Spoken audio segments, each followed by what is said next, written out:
এই ক্ষমতায় আসার পরেই চাটমোহরে আজকে যে টেন্ডার ড্রাফট করার কথা ছিল, জামাতের উপজেলা সেক্রেটারি, পৌর সেক্রেটারি, সাইকুলা ইউনিয়নের জামাতের নেতৃবৃন্দু মাফিয়া কায়দায় ওই টেন্ডার বক্স তারা দখল করেছিল। জনগণ, সাধারণ মানুষ তারা নিরপেক্ষভাবে প্রতি বছরই শিডিউল ড্রাফট করে।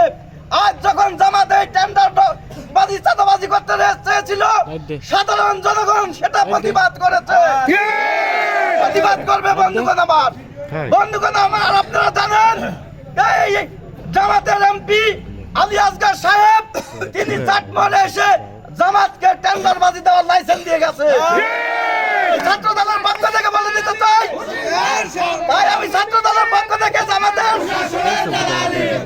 এমপি মহোদয়কে আমি বলে দিতে চাই, আপনি যদি জামাতকে এই কুকর্মের সহযোগিতা করতে চান, তাহলে ছাত্র দল আগামী দিনে চাটমোহরে আপনাকে অবাঞ্ছিত ঘোষণা করবে। আমার আপনারা সবাই সজাগ থাকবেন। তারেক রহমান কোন চাঁদাবাজ, কোন টেন্ডারবাজ, কোন ভূমিদস্যু পছন্দ করে না।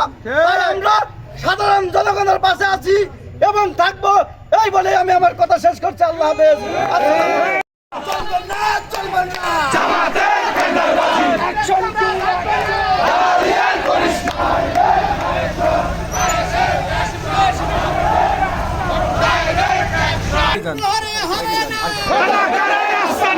Action!